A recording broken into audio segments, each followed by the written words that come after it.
Welcome everybody, this is the Network speaking, and in this video we'll be looking at how to implement a VPN tunnel from a MikroTik device to NordVPN using EAP.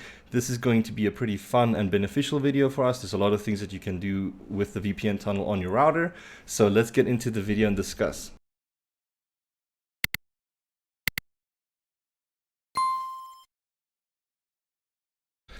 Okay, so let's quickly discuss VPN or specifically this type of VPN setup.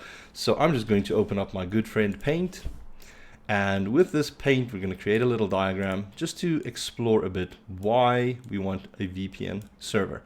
So I'm not going to do any crazy diagram here. I'm just creating a little router there. There's a little lightning bolt. This lightning bolt is going to go to the internet, and let's just create maybe a line that'll go to a computer, which is my computer. And now we've got a very basic understanding of the network topology. So there's a computer with a router going to the internet. Very, very fascinating. But the problem with this type of setup is your ISP can track everything that you're doing on your router. They can see which sites you visit, and a lot of the times your ISPs, as well as other companies like Facebook, might use that data and sell it to other companies to bring up like a profile to say what type of stuff you like. That's why if you've ever Googled something, let's say you Google specific topics like a country or something, and then suddenly you'll get a bunch of ads related to that country. I'm sure you've picked that up. Maybe you're interested in a new video game. If you Google that, and you're going to get spammed by ads for that video game. It's such a simple thing.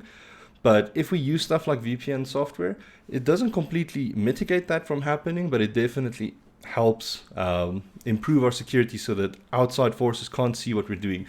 Because in essence, what a VPN tunnel will do is we'll be able to connect to a VPN server, which will be this little box here.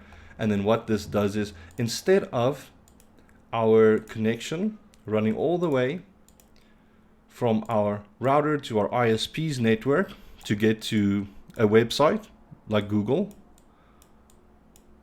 what we can do now is we can actually create an IPsec tunnel to a server. So I'm just going to draw this with two new lines, and this tunnel will go to a server, and then from the server it will actually go out to the internet.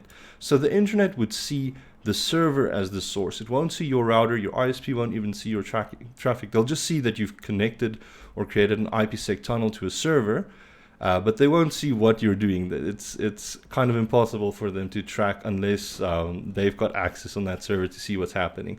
So that is the gist of it. It helps us secure our network. So regardless of your ISP or Facebook, even malicious people like hackers or whatever, if they were somehow able to do stuff like a packet sniff on this link to the internet, they wouldn't be able to see what stuff you're doing because all of that traffic will be encrypted in this VPN tunnel. Now, besides the added security, there are additional benefits. One reason why people tend to use stuff like NordVPN, and this isn't a secret, like a lot of people tend to do this for some reason, is services like Netflix, for example. They'll have shows that are restricted based on your location. So if I'm sitting in South Africa, I'll only see whatever shows is available to South African Netflix. But if I use a service like NordVPN and I connect to that NordVPN server, when I connect to Netflix via the VPN tunnel, the Netflix will see the NordVPN server. And based on that location, let's say if I'm connecting to a server in the UK, then I'll be able to see Netflix shows that are listed in the UK. It's really awesome for stuff like that. I might do that with my PlayStation so that my PlayStation can actually get over the VPN tunnel so that I can watch shows that are based in the UK that I won't be able to see anywhere else because I'm not physically there. So Netflix doesn't stream it to me, but via the VPN tunnel I can still get there. So that is a very nice unintended benefit. It can also be pretty granular with what we allow over the tunnel, because you could actually specify exactly on your router what traffic you want to go over the VPN tunnel and what traffic you still want to go over your ISP. Because if you're using MikroTik, you might have stuff like fast track enabled and you still want that traffic to just pop out straight to the internet, then you can define that. You can definitely say, okay, cool, this traffic still just goes over the internet normally, while my PlayStation or media devices would go over the IPsec tunnel to access something like Netflix. You could also push specific destinations. So only if you want to get to Netflix over the IPsec tunnel, you could do that, while all your other traffic still goes over the same path. And this is all done via some cool firewall policy rules on the MikroTik device itself. And we'll get into the base setup, and then I'll discuss maybe a few things, how you can define stuff like your sources. All right, so let's actually get into the configuration. We're done with the theory now. Alrighty, so let's look at the actual setup. And for this, we're going to navigate to IP and then IPsec. Now, this whole guide you can follow in command line by going to the MikroTik TOC. There are some little quirks that you just need to tune for this to actually work properly. But for the most part, the guide is spot on, and you could just copy and paste this, and for the most part, it will work. But I'm going to show you how to do this via Winbox. Now, first things first is we want to set up a profile. So I'm going to add a new profile. I'm going to call the profile NordVPN. And I'm just going to apply this. Then we want to set up a proposal. So this will be used to establish connectivity between the client or the router and the peer or the server. And for this, I'll just call the proposal also NordVPN. But it is important to disable PFS group, which is the Diffie-Hellman group. We're not going to use this. We're going to apply that. Now that we've set up groups, we actually need to, now that we've set up the proposal, we actually want to also just add a group. So I'm going to add a group as NordVPN. And then with this, we'll create a policy that will allow the traffic between the two peers. So the policy that we're going to use is destination will be any, and it's actually already set to any, but that includes IPv6. And I'm going to use the template option and select my NordVPN group there, and our action will be encrypt. So I'm going to apply that. And now that that's applied, I'm actually going to go to my mode config.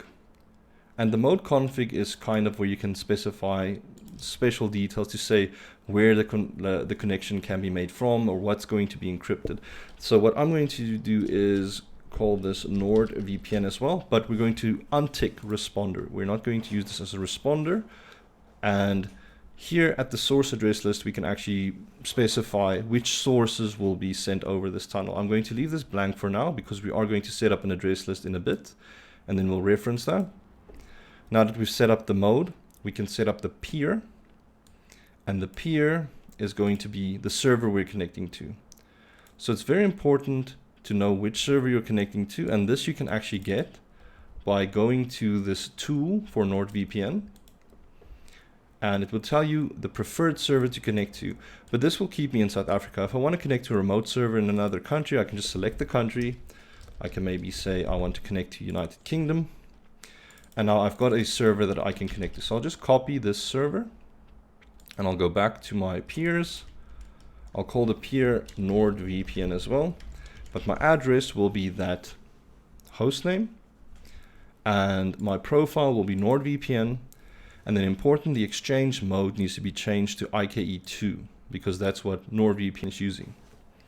So we apply this and we're almost done. We're almost there.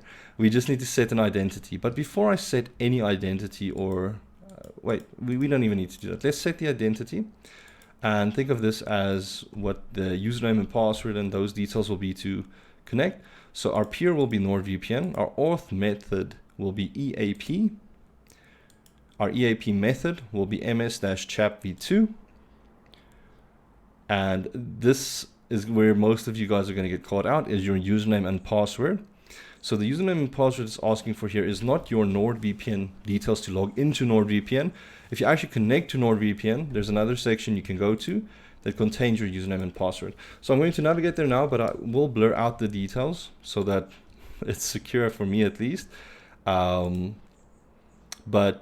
this will show you where you can go on your NordVPN portal to get the details. So you'll navigate onto here, you'll go to NordVPN on their services. Here it will have a username that you can just copy, and you'll just put that in your username field. Then we'll navigate back and we'll just copy this password as well.